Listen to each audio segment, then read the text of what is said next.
Welcome everybody. For those of you who don't know, my name is David Wilkins. I'm the faculty director of the Center on the Legal Profession. This is our once a week speaker session where we try to bring people who are doing really innovative and interesting work really all around the world in areas related to the legal profession.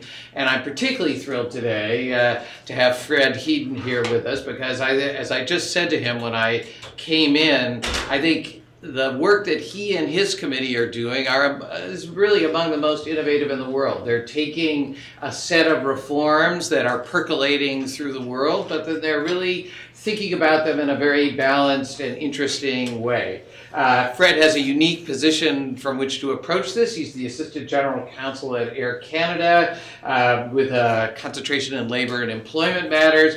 But he has been drafted, and with good reason, over the last several years to chair the Canadian Bar Association's task force on this set of legal reforms. And I think he's been released for his good service, but probably not by much. So please welcome Fred, and I know it'll have a very interesting talk. Thank you very much. Thank you. Well, thanks everyone, and thanks for making time at this point in the term too. I know it starts to get a little hectic. It's only once I stepped onto campus that I remembered, of course, that I assumed this is a business meeting, and so I dressed for it, and I figured nobody else would. So we may ditch the code as we go. But thank you all for attending, and a big thank you to David and Scott, who really made the connection to make this happen, and then Hakeem and the staff at CLP. It's fantastic help to get things together. And I'm delighted to see another friendly face in the crowd too, in Judy, who's working with the ABA on their work that's very similar. We started this a little ahead of the ABA, but we've been delighted to have the opportunity to work with the task force on the American side, and we look forward to doing more of the same. Perhaps I think we're May, we're on the West Coast, I think, for our next gathering on this. I was saying to Hakeem on the way down, though, I'm really delighted to have students in the room, because one of the things that we're very optimistic about with students is, of course, you come to the practice of law with no preconceived notions. You've seen a few shows, no doubt, that's how you got to law school. But beyond that, it's not LA Law. It's not any of the other ones you might have seen.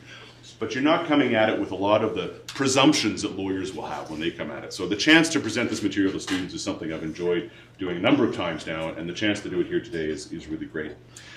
Let me make one plug, though, right off the bat, and I promise I'll only make one today, which is when you leave, when you graduate and you're out there and you're practicing, please get involved in your profession. That can take a whole number of different forms.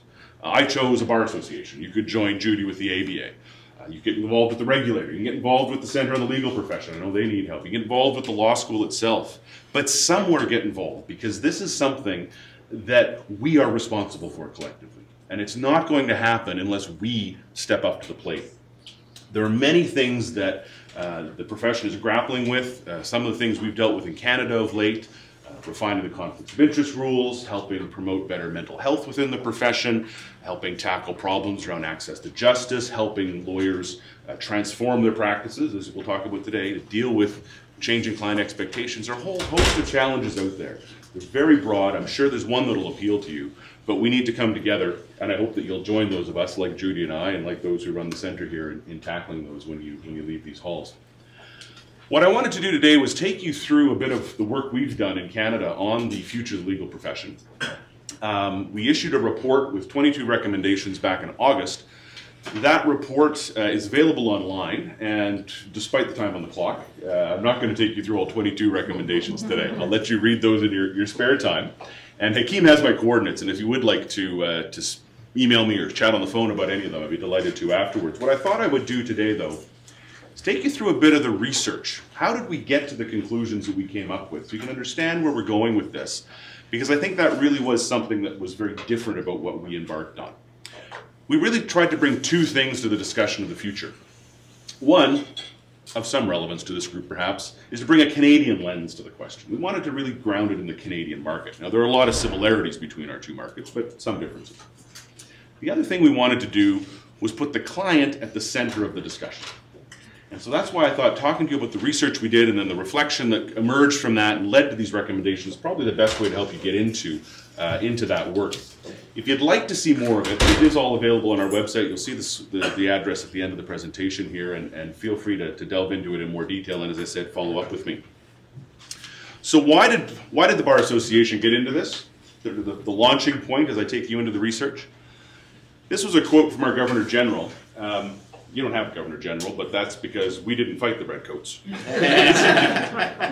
The Governor General, for those who don't know, is our head of state. Our Prime Minister is just the head of government. This is the Queen's representative of Canada. That's the history lesson. David Johnston is a wonderful man, a lawyer by training, taught at my alma mater at the law faculty, and is now our head of state in Canada. And was kind enough to speak at one of our conferences a couple years back, and this quote nicely crystallized what it was we were trying to get at with this work. We saw an opportunity as a bar association to help our members understand the sources of change in client expectations, and an opportunity to use that understanding to help them adapt their practices so they could flourish in the new realities. That's really what we set out to do, and the use of the word relevant in this quote here was really timely, because it was a word we kept talking about too. Somehow the legal profession is losing its relevance. There are a whole host of issues, and we'll talk about access and whatnot, but relevance seemed to come back time and again. And we had very few starting points that were going to be assumptions in this work, but one of them was that Canadians, and I think Americans could be substituted into this sentence, Canadians deserve a vibrant and relevant legal profession. We owe that to them. They are right to expect that of our profession. But something's going on out there that was changing what they expected of us. And though it can be very daunting for anybody to be dealing with change, especially a profession known to be as conservative as ours, we also saw a real opportunity.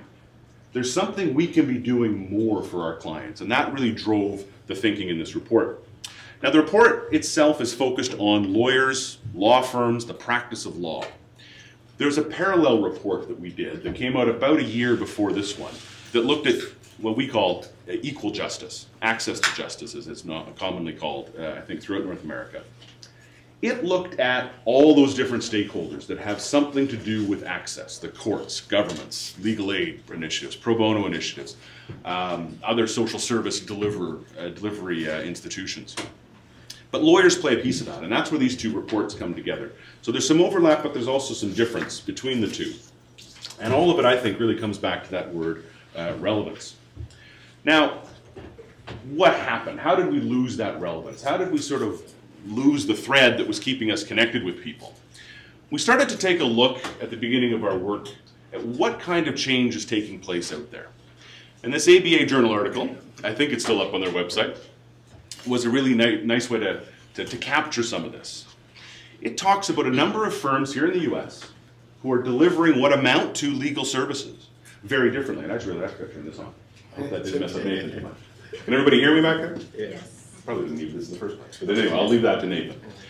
A number of different firms across the US doing law differently, primarily engaged in delivering what lawyers might have delivered previously through technological means that help them do it more quickly, with better quality, and of course, on a cheaper cost. Now, some people sort of shrug when I get into this, but what I found interesting was 7 of the firms they've discovered employ between 500 and 1,000 employees. 21 employ between 100 and 500. Those are some pretty sizable businesses.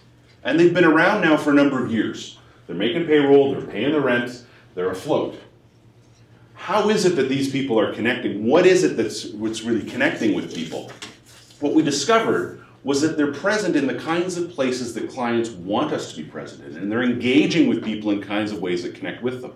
Now, there's been a lot of debate. LegalZoom and Rocket and whatnot in the States have been brought before different panels on allegations of illegally practicing law.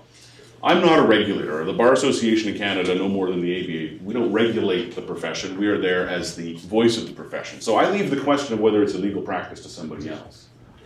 But ask, and this is what we asked ourselves, what is it that's connecting? What is it about these businesses that appeals to the people who are keeping them afloat? That was our interest in this kind of research. And let me give you one example of one of the companies we came across that was doing this that really crystallized it for me. And if you have your laptops open or whatnot, you can Google Weavorse.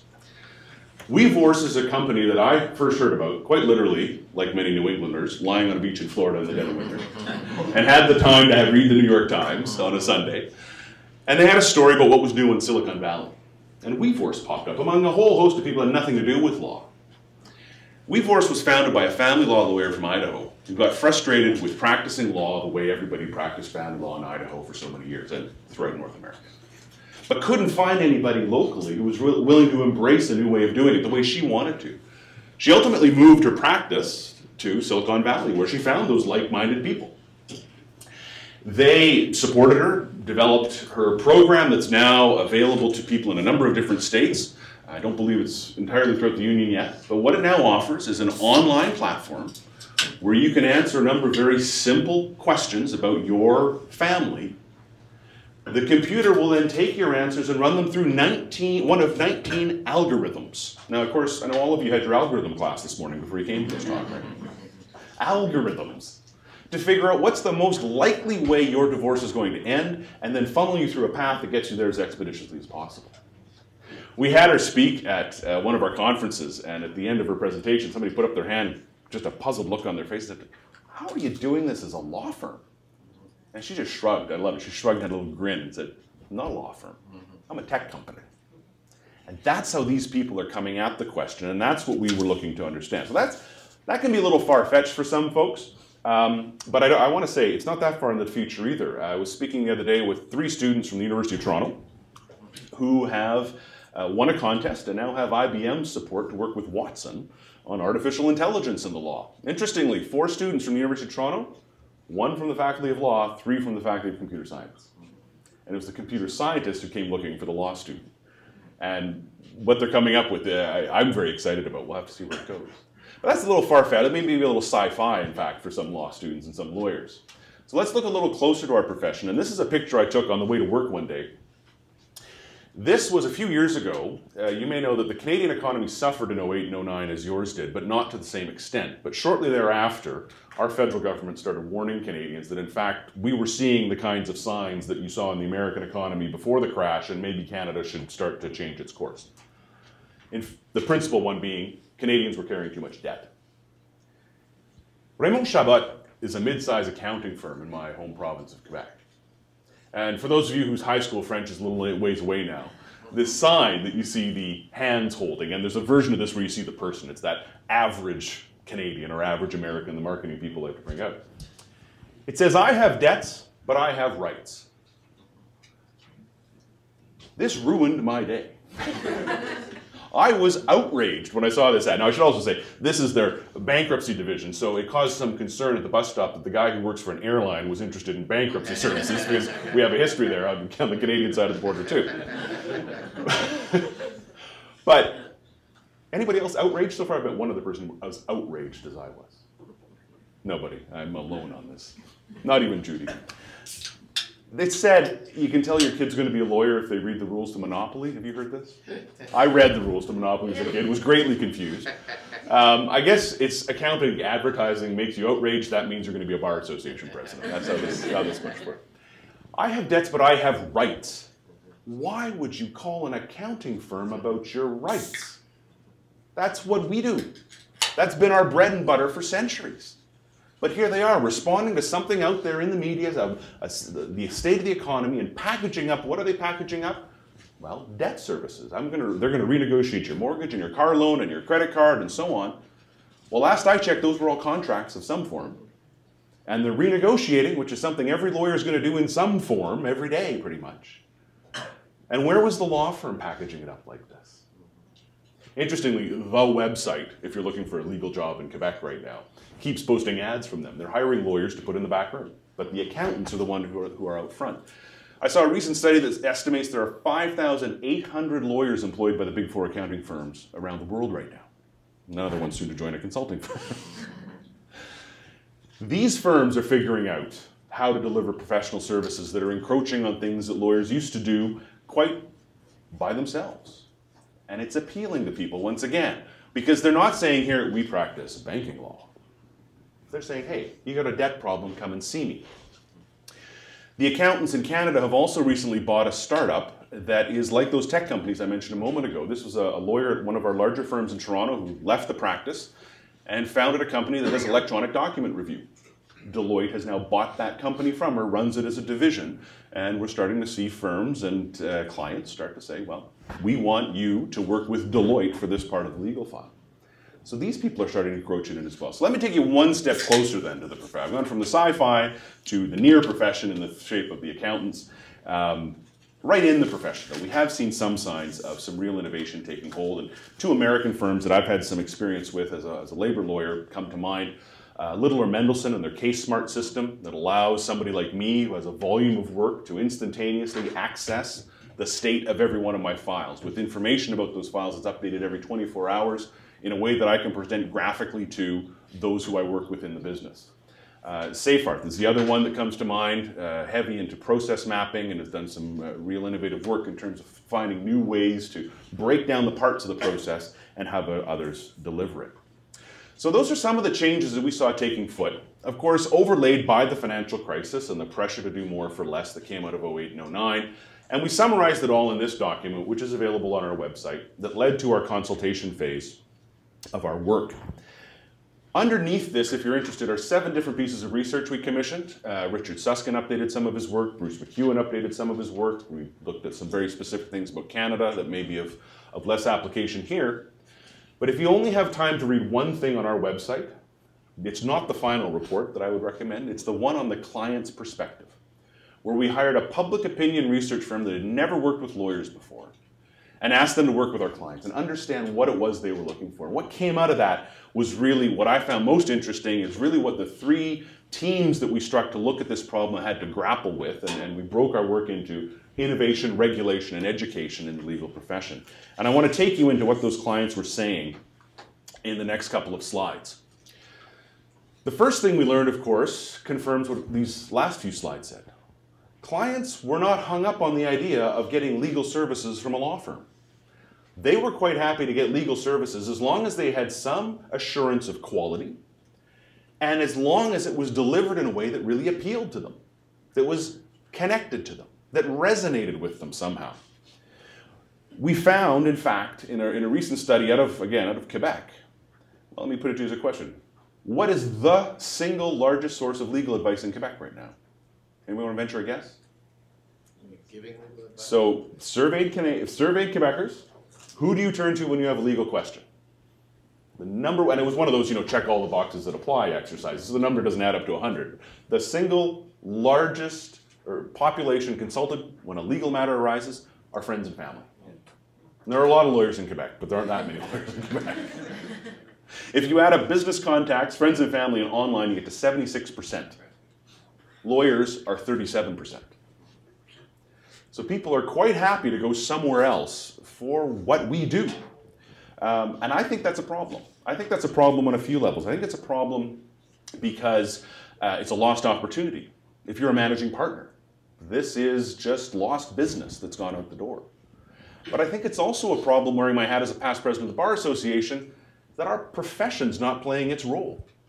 We struck a bit of a social contract bargain with people here and said we're going to be an independently regulated profession because of our role in a democracy, in a market economy, in the kind of civil society that we enjoy.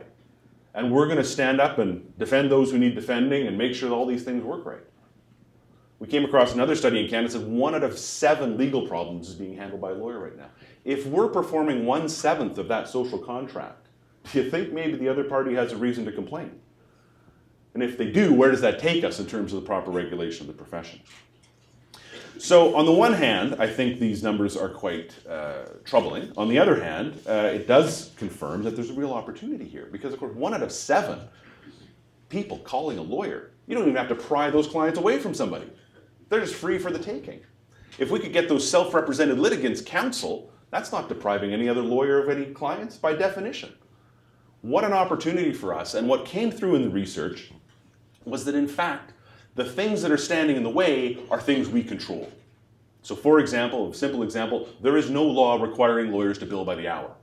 We can change how we want to do that. So the message we tried to convey here is one of opportunity and one of empowerment for the legal profession. But now we've got to get everybody else there. Let me take you through a couple other slides before we get to how we think we might do that, because of course access to justice was something that was very big in our discussions as well. I know it's a major part of the ABA's reflections. How can we find a way to deliver, as this participant describes it, legal services for a cheaper price when there's still that element that requires the lawyer's input?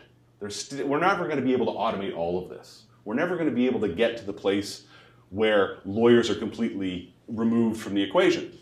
And that's where I try to reassure some crowds who I see sometimes, not this crowd, but sometimes I see people getting really discouraged by about slide 6, right? You know, like, where are we going with this? It's okay.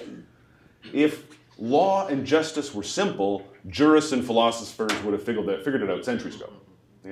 There are always new and more creative ways to complicate our lives, and our clients are very well trained and skilled at finding those ways to complicate their lives. Nick Robinson, in that great article he wrote, and it's unfortunate he wasn't able to be here today, it talks about a law-thick world. We certainly are living in a law-thick world, and there will be plenty of opportunity. But somehow we need to find a way through it to deliver it in a way that both connects, as I've been saying, but also gets the cost down.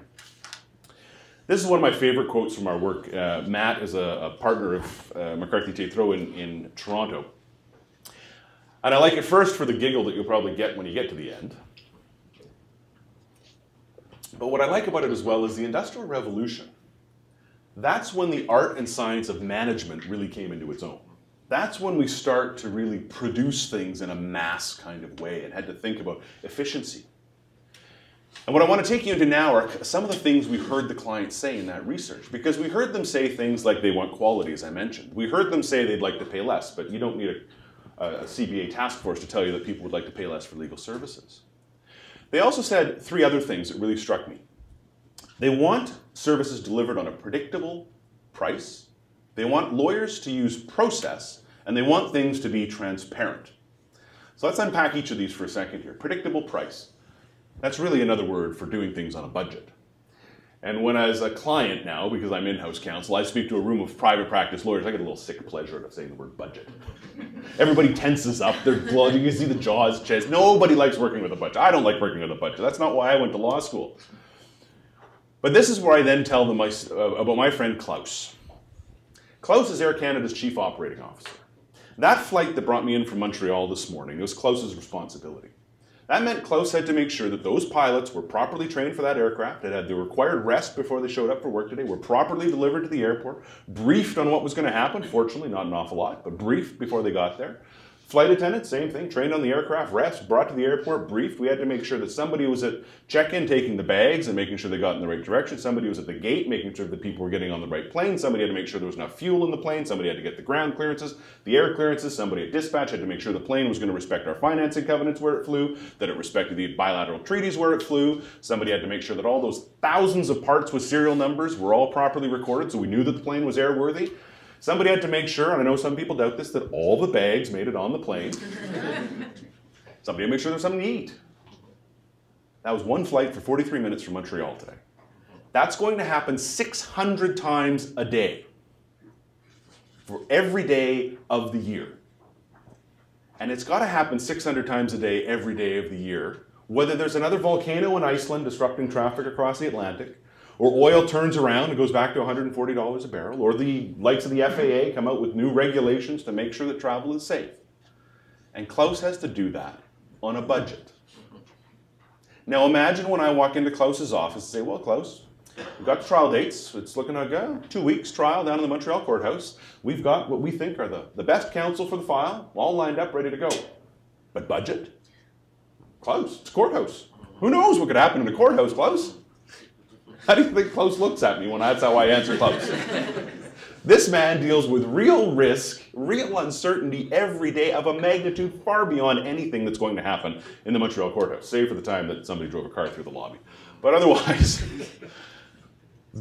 your clients deal with risk every day and yet have to function on a budget. Now, how did Klaus get to that point?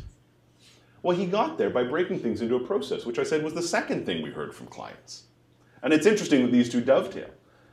We broke it down. We don't have pilots taking your bag at check-in, right? We have them fly the planes, and we broke it into a process, gave everybody the training to do their step in the process. Then, incidentally, you can start to identify the cost of every step in the process. And if you start to track those costs, then you can start to come up with a price that actually makes sense, both for the business in terms of having a margin, but also the predictability for the customer. I mean, imagine if that plane got held in a holding pattern over Logan this morning and the pilot came on and said, well, you know what, we've been up here another half an hour now. It's taken us longer to fly this flight. Unless you all fork over your credit cards, we're not landing. Which is effectively what we do, right, Judy? That's kind of how it works in law right now. Nick's paper again speaks of this as the fear of cost, the fear of this runaway bill. And we found there were people who could afford to pay the full hourly rate of some of our lawyers, but did not call a lawyer just because they didn't know where the bill was going to stop. That's one of those things where I say we control this, we can change this and get to where we need to be. Now, some people will say to me in response to this, you have to understand, it's very complicated law. I give them some slack for that. It is complicated. But when I went to law school, the single most complicated statute was the Tax Act. The Canadian Income Tax Act, I'm sure yours is similar, is this great brick of a book we buy, and even though it's that thin little paper and the tiny little font, it is the most complicated statute I've encountered in all my years of practice. But I now file my taxes through TurboTax.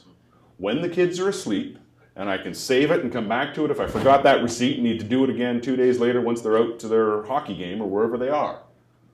And it's interacting with that most complicated of statutes on our books. If we can do it with the Tax Act, I think we can probably do it in some other areas of law.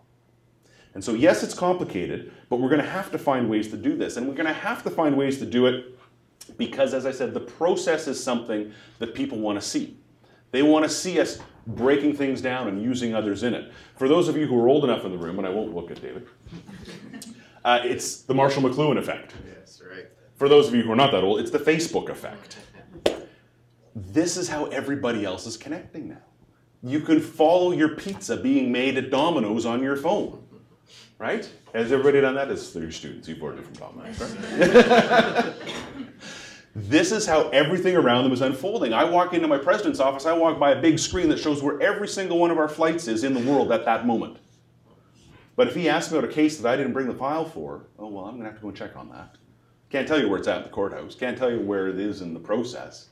But we can keep track of a couple hundred planes flying around the world at any given time, fortunately.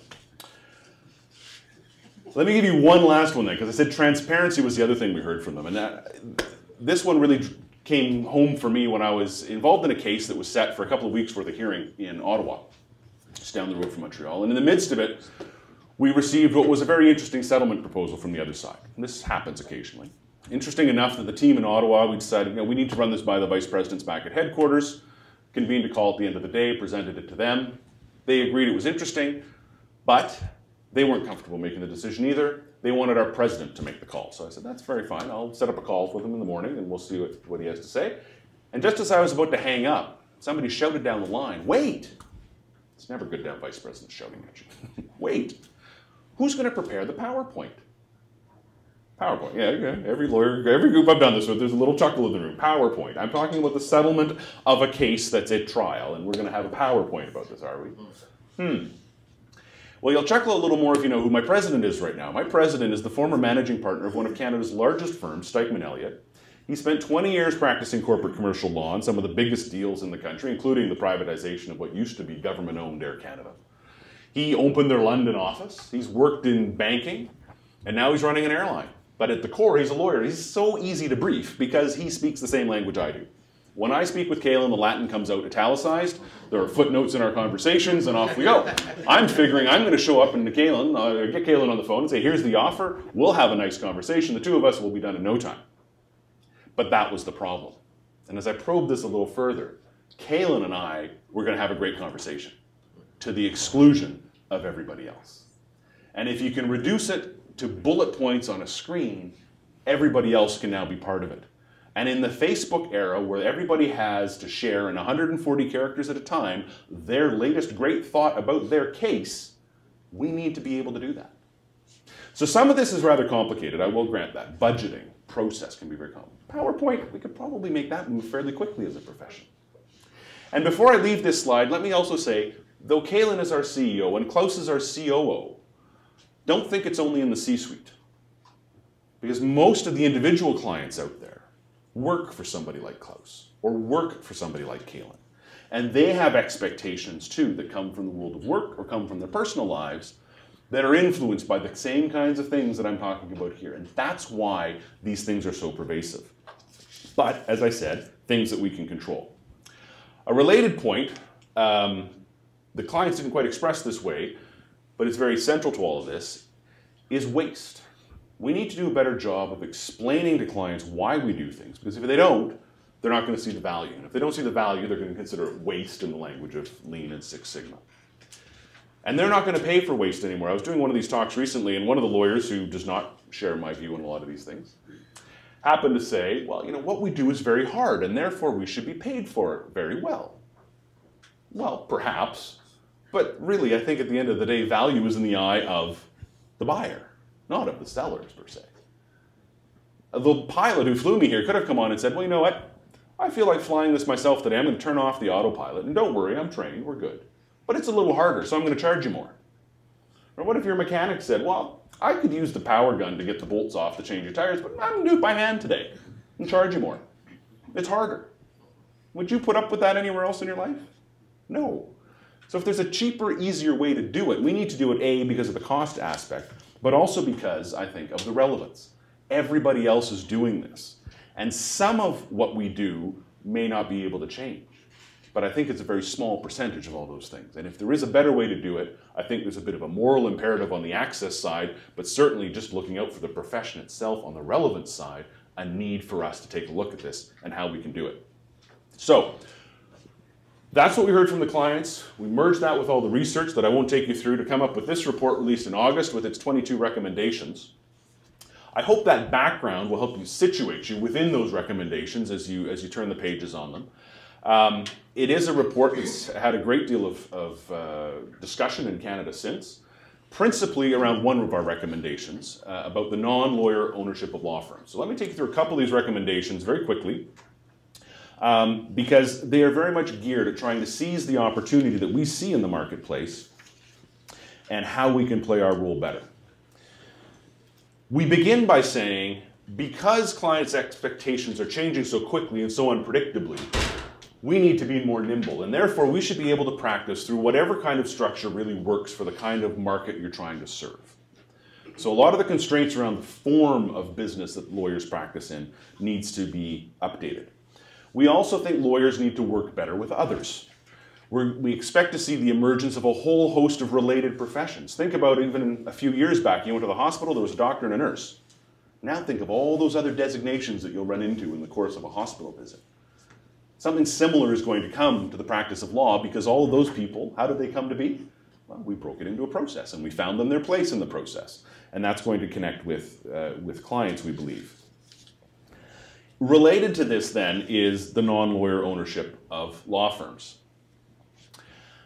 And that is because we think we can get to the last point on this slide, new and better ways of serving clients if we could bring into the practice of law not only people who have money to finance the innovation, but more importantly, I think, the people with the expertise to encourage that innovation. That's how we're going to get to the point where we can properly budget, use process, connect with people online, and become more relevant, we think. That's important because you didn't study algorithms this morning. And I don't want to fault any law school. No law school is really doing a lot of this right now anyway.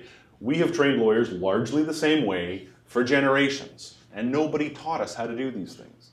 Incidentally, it's also not why most of us went to law school. So was it so bad if you were to hand over those business sides of the practice to somebody else? Maybe it would actually free up some time in your day and you'd enjoy the practice a little more if you were just practicing law.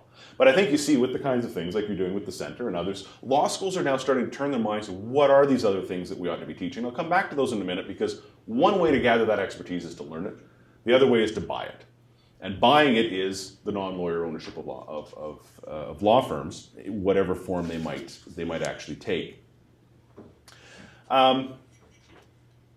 This example of how it would help is a little bit like the Klaus story. What we need are people who are willing to come in a very intimate way and help understand the business, find new ways of delivering the service that help get the cost down and connect with people. The people we spoke to who would be willing to do this said to us quite clearly, we'd be delighted to consult to law firms. We could probably come up with a nice little program, come in for a few weeks, a few months maybe, and then go on our merry way. But we'd really like to be there for the upside. We'd really like to be part of the business, full employees, full owners in the business, have that seat at the table where we can have the kind of influence that will really make a difference, and at the end of the day, enjoy when things turn out very positively. So, Faced with that, we were left as lawyers with the nagging question, well, what do we do about the professionalism questions? How do we bring into our midst these non-lawyers? And by the way, people who are not lawyers really don't like being called non-lawyers. People don't like it when you say, you're not me, right? Yeah. So we need to find another word for this, but that's our jargon right now. How do we protect those values and those principles that are so important to our practice is something I'm going to get to in a couple of slides, because we certainly recognize that there is something different about lawyers when we look at ourselves in relation to other professionals. One other positive, though, about the non-lawyer ownership of law firms is it will allow for multidisciplinary practices, because something else we heard from clients was they want a solution to their problem. They don't want a solution to the legal aspects of their problem. And legal, save for at law school, legal problems do not arise in a vacuum. Only on your exam do they arise in a vacuum. Legal problems often have other elements. Think of a family law case. That person who's got to take time off work to go down and visit with the lawyer, and the next day take time off work to go see the financial advisor, and the next day take time off work to go and see the counselor. Well, what if it could be a one-stop for them? And what if that team of support for whoever's going through that very traumatic event could be working much more closely together? Now we're starting to parcel things up the way that we see elsewhere. Right? I mean, you get your groceries at the pharmacy now, right? People all around the world are finding ways to bring together things that have some synergy about them. So let me turn quickly to what we would do with regulation, make a couple comments on education, then turn it over to questions. I said if we're going to do this and enjoy the upside of that expertise, perhaps that investment, that opportunity to work with other professionals, we still need to preserve what's important about the legal profession. Those are those things that are the cornerstones of the solicitor-client relationship.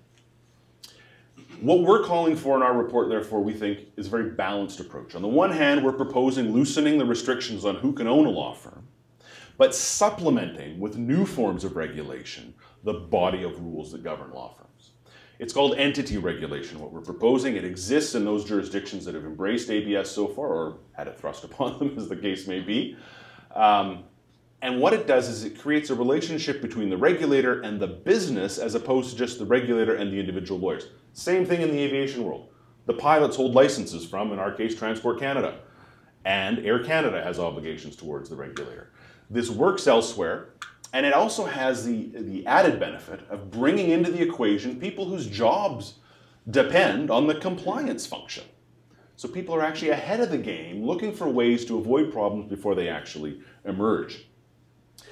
Something else I'd like to underline on this point is we are still calling for the independent regulation of the profession. We see in the UK, for example, when they went down this path, that the government now ultimately oversees the regulation of the profession. I think most of us in the common law tradition, for example, would find that problematic. We would find it problematic at the CBA, and we're calling for this to still be done by the independent regulators that we have today. We have something to say about how we can improve how the regulators run. I'll leave that aside. But we're certainly not calling for government regulation of the profession. We're also hopeful that this new approach to regulation will help us deal with some challenges we've had, like diversity. I don't think on either side of our border we've done nearly as well of a job, or as good of a job as we should have on that front. But to get there, we need to start to identify where the bottlenecks are. And for that, we need some data. And right now, with these one-off relationships, we're not getting that data. So maybe if there was a broader relationship, we would be able to gather that more quickly, more thoroughly. Now, there's been a lot of commentary about ABS, or non-lawyer ownership of law firms, criticizing that approach as something that really rubs against the grain. And Nick's paper discusses this. He does a great job of laying out both sides of the issue.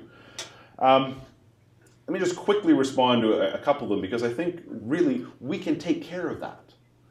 And if we need to take care of it, but I think we can take care of it and enjoy the upside of having the non-lawyer option available to us. And it is an option. It's not something we're going to thrust on everybody. You're not going to all be forced to go out and find somebody you don't want to practice with. But some people have pointed to the fact that so far it is the most profitable, as it's put, businesses that are being bought up by the non-lawyer firms, the Slaters and Gordons of this world, principally the personal injury market. I think that's true, that's where we see a big presence of ABS firms right now. But that's because those business models are profitable. Let's rewind a few slides. Think of all those other people who were making all that other money. LegalZoom in Nick's paper, $200 million a year. Even the co-op that lost money still brought in £33 million in revenue. They might not have the business model right, but that's an awful lot of money coming in the door. There's somebody out there who's willing to buy this. So as the business model evolves, we may actually see ABS helping us in other areas that face greater challenges when it comes to access and other areas that today are completely underserved. I also think it's important to judge ABS not against some idealized standard of regulation of the profession, but against the kind of standards we have today. Often I hear people say, oh my goodness, we couldn't possibly live with ourselves and put clients' interests at risk. I agree, that's not what we're trying to do. But unfortunately, across the country, this one I'm sure is ours, there are lawyers in discipline hearings on an unfortunately regular basis. So let's compare it to what we have today and not some idealized version of how regulation might actually work. And we are seeing in Australia, for example, a marked decrease in the number of complaints against lawyers since they've gone down this path. So it may not be perfect, but let's not let perfection stand in the way of the good either. And let's see if we can't push this a little further. Nick's paper again raised a really great example, I think, of some of the new conflicts that might emerge, though. Conflicts within the corporation. He gives the example of a business that might be providing outsourced services to the government, helping run prisons, and has an ABS firm doing criminal defense work. Is there possibly a business conflict here between these two arms of the conglomerate? There may be, I agree. But there too, we may need to fine-tune it a bit. We have plenty of experience in both our countries regulating industries that way. Not so long ago, at least in Canada, banks could not own insurance companies, could not own trust companies, and could not own brokerages, and vice versa. Why? Because we didn't want them to be too big to fail. Now, we've seen who moved on and lived with some consequences from that, but there are ways to regulate those conflicts too, we think. The last point I'll make about ABS is I actually have a fair bit of faith in the people who might be doing the investing. Our current CBA president, Michelle Hollands, likes to say, part of the debate here, we need to get over the idea that only lawyers are ethical. And in fact, some of our fellow citizens might actually get this if we explain it to them, and I think they will, because I've attended an Air Canada shareholders meeting. And I watch, of course, the media discussion about our company, which is publicly traded. We have non-pilot owners of Air Canada, for example. And in the transportation business, safety is kind of the same thing as those values that underlie or are the foundation of the solicitor-client relationship, right? Privilege, confidentiality, these things. Safety is I've never heard anybody call for Air Canada or any major airline to cut back on maintenance to drive a dividend. Because the investor knows you'd be undermining the very business. And if you do that, you'll lose your investment. I think the same will happen with people investing in law firms. We see that in the Slater and Gordon prospectus in Australia. They say these are the kinds of constraints we have. Be forewarned when you buy our shares. And it's working. But lastly, we have the safety net, if all else fails, of the kind of approach to regulation that I'm describing here. So that's how we propose to buy the expertise that we're talking about, to help lawyers acquire the skill set to be able to practice differently and meet those changing client expectations. The other way to do it, I said, was to learn it. And some of you may be passionate enough about this to go and do an MBA or go and get an engineering degree or some other degree that will allow you to have that kind of knowledge and skill set. But even if you don't, there are a couple of things I'd like to say about education, because we are going to have to, ABS or not, play better in the sandbox. We need to stop thinking that lawyers can do everything. My wife used to insist that I was terrible just like the rest of us were terrible because lawyers think they can do everything. Well, of course we can, I would answer. I've come around to a different point of view being in-house. We can't, but we do need to have enough knowledge to be able to more fully engage with people. So we're not doing a 2-hour course on project management to become project managers. We're doing that, and hopefully a fair bit more, so we can actually engage in a more meaningful way with the project manager. So we've described it as a T. So on the vertical axis of the T, we still need a very deep, rigorous understanding of the law and legal reasoning. That came through, incidentally, very clearly from the clients and from the hiring and managing partners we spoke with. What the law schools do today in North America generally is very good. They're very happy about it, but they don't want you to mess with it. It is fundamental to what makes us different from all the other professions out there. So we still need to have that deep knowledge of the law. We need to have a much thinner knowledge, but a much more broader range of knowledge across a whole number of other disciplines. And some of those are very much in the line of practice, trial advocacy, dealing with clients, psychology that goes with that and whatnot. Some of them are much more business-oriented, much more financial literacy, planning, being able to come up with a budget and understanding what would go into that when you're working with your finance people. And the finance people is one example I used to, and again, I'm going back to Air Canada for one more story here, but we've anticipated that you're going to see the rise of new professions around the profession of law, including those who are going to be involved much more in things like sales. And why? Because in the not too distant future, people like me, who are assistant general counsel, are no longer going to be the ones sending out RFPs.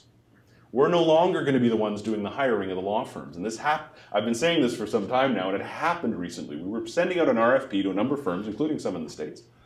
One of my colleagues was leading it, sent it over to me for comment, so he copied me when he sent it to the client to say, here's how we have framed the need that we have for these legal services to deal with pension law. What do you think? We got an answer back from our lead pension director in a time that clearly revealed she had not read the 10-page document that was attached to the email. And the email read, it wasn't even high, the email read, why is strategic purchasing not running this? Which is a darn good question. With the amount of money involved, with the kind of process we're trying to do, why didn't we just have the wherewithal to have a meaningful conversation with strategic purchasing and let them run with it? But they talk to people with titles like VP of Sales. They don't talk to people whose titles are, senior partner, for example. So that T is going to let us engage with that band of people who we need to bring in through whatever means we do to deliver these services differently. And that's going to be a challenge. I think you've already seen perhaps that, a PowerPoint course is very simple, budgeting maybe. If we get into more automation, how are young lawyers going to acquire the judgment they need? That's a bigger problem. We're going to have to tackle all of this. But I think it begins with thinking about a broader range of training, and that takes us then into what do we do with law school, and where do we fit this into the curriculum? Is it something that's tagged on at the end? Is it something integrated from the beginning? Med schools in Canada now, you start doing rounds in second year. Is that something maybe we start to do with law schools? There are a whole host of opportunities here, and opportunities for law schools as well in training those new disciplines that I've mentioned, these other people who are going to be around, the legal knowledge engineers, the legal process analysts and whatnot. Just as we're going to need a little bit of knowledge about them, they're going to need deep knowledge in their base profession and a little bit of knowledge of us. And so there's an opportunity, I think, for the faculties there as well. I told you it was one last story about Air Canada. I have one more last story about Air Canada, which is the last point about training is, what if we did it without putting client interests at risk? When I phone a firm right now and say, I have a file and I need your help with it, it's not huge, we can see the worst case scenario and we can live with that. I just need somebody competent to get us through this and hopefully avoid the very worst case scenario. What do I get? I get a young lawyer at half the price of a senior partner. Now, if I said to you, why don't you come back with me tomorrow to Montreal? It's great fun this time of year. We're coming up on St. Paddy's Day. I can get you to Montreal for half price tonight.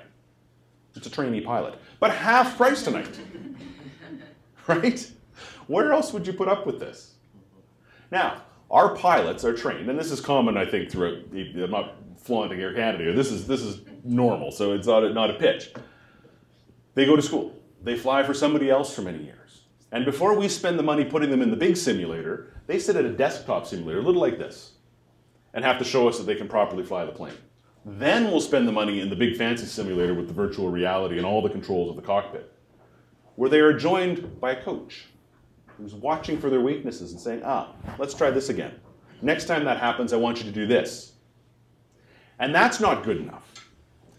Once they've passed that test and been checked out in the actual cockpit, they come back every year and do it all over again. The worst flight of their lives, all over again. When was the last time a lawyer did that? Yet I'll go for lunch with some of my litigator friends who will complain that it's been 2 years since I've had a trial. Everything settles now. Think about that from the client perspective for a moment. You want to do my trial, but you haven't seen a courtroom in 2 years. How does that make me feel about things? What if we had opportunities for lawyers to hone those skills, get some real coaching? What if we had a way to do this without putting client interests at risk? I actually think it's a branding opportunity. We could probably charge more for those junior lawyers, and we're not going to be charging for them by the hour, so this all comes out just as part of the cost of doing business, the same way the pilot's time in the simulator was cost of that ticket. So that's how we sort of envisage education unfolding in the coming years. We do talk in our report about what else we might do in terms of helping the profession with diversity and tracking more data, as the center here is doing, in terms of where the profession is going and how we might do things differently. But that's what I thought I would take you through today in terms of our rationale, our background, and how we got to some of those recommendations that have captured most of the attention. So with what we've got left, happy to take questions, and also I don't have a class at 1 o'clock, so I'm happy to stick around if there are more. So the floor is open. Yeah. Hi, great presentation, thank you. The Thanks. question I have is, my analysis of the legal industry, I'm not a lawyer, is that it's really being set up in the classic kind of disruption model, like Christensen's. And most law firms won't say this, but the focus on PPP in particular forces them to make the day-to-day trade-offs that walk them right up the disruptor's curve. And so the people that are coming underneath, the companies that you mentioned are the ones, they're the disruptors, right? And it's actually, it's interesting that the partners have a vested interest to maintain the focus on that very simple but potentially dangerous KPI, right? The young people who are not yet partners but would like to have their seat at the table at some point, they have a very different kind of a game plan. So I guess the question is there hope for a large part of the industry to kind of avoid disruption and maybe give the younger attorneys the opportunity to do some of their own innovative ideas? Or is the focus going to continue to be on PPP, which means every single hour they need to be billable and not doing anything that's going to, even if it pays off, next year, that's not good enough. Even next quarter is not good enough because I need my PPP this week, right, this month. So is there hope for the majority of the large law firms to kind of manage that? So Hakeem, I need that second hour now. Yeah. I think there is. I think there's hope, principally because we still need lawyers. We still need people who can provide legal service, and I hope those firms will embrace that disruption. I think what you're describing is a phenomenon very common, I think, throughout at least North America, probably more broadly than that. One of the things we've encountered in presenting this material, of course, is one of the hardest things to convince a room full of millionaires of is that their business model's broken. We also try to point out to them that the most profitable year for the buggy industry was the year before the car was built, right? Which is the disruption that you're speaking of. What this work set out to do is to try to help them understand that that's what's coming, that that's where they are on the curve. What will be the consequences if we don't turn this around? Because it's going to be, I think, very painful for a number of them if we carry on down this path. As the ally of the profession, as the CBA likes to call itself, I'm sure ABA has its own version of this too, we're there for our members. You don't want to see them go through that. So that's why we undertook this work. I think the signs that we've seen of disruption already, even without some of the changes on the regulatory front, lead me to be optimistic that they will get there. I mean, if a firm the size of a Littler or a Safeart can start to do this, in Canada we've seen BLG and McCarthy's do some of this kind of work. If those people can start to get some traction with it, hopefully the others are going to be able to see that it can be done. I think the challenge is, those preconceived notions that I mentioned at the outset, why I'm so excited to talk to students, is that it's so hard to break out of this framework that you've lived in your whole life that has a very unfortunate equation in the minds of most lawyers, which is the only way I'll make more money is if I put in more hours. And once that's your frame of reference, what else can you do but PPP? And what else can you do to get more revenue in the door? I think they need to take a step back and look at how these others are making a go of it, understand it from the client perspective a little better, and bring some of those in. I mean, Deloitte went and bought that document review company I mentioned.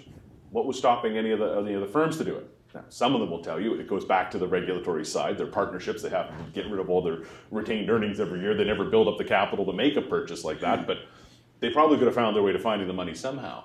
But they're not quite yet doing it the way the accountants are doing it. but hopefully they'll get out ahead before it's too late, as you say. Yeah.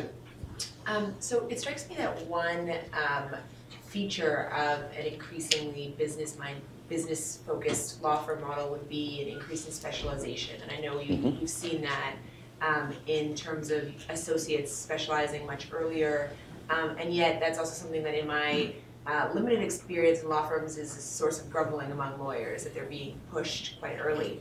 I'm wondering if you see that as inevitable and as sort of the future, or if there's a way to preserve a more generalist model of lawyers even as law firms shift. I think it's going to continue to fragment. The specialization we see right now is really by subject matter. I think we're going to see another kind of specialization which is really by service. One of the other companies that I'll mention sometimes in this talk has set up shop in Walmart in Toronto. I think there are about a half dozen locations now. So people have talked about Walmart coming to law. These people aren't branded as Walmart, they're renting space there, but they're there. And they will do two things. They will do your will and they will do your residential real estate transaction.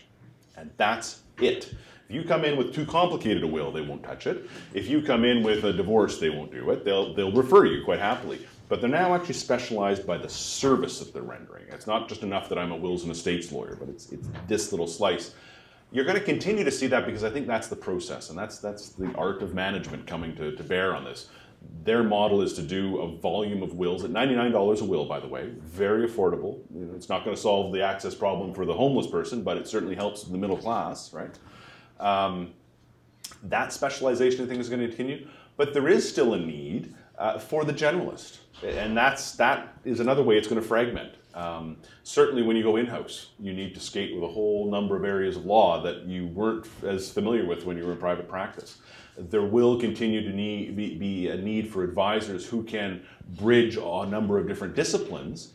What they're going to have to do, though, is not only master, let me use a business example, but there will be similar examples for individuals, environmental law, labor law, competition law, banking, to put together some project.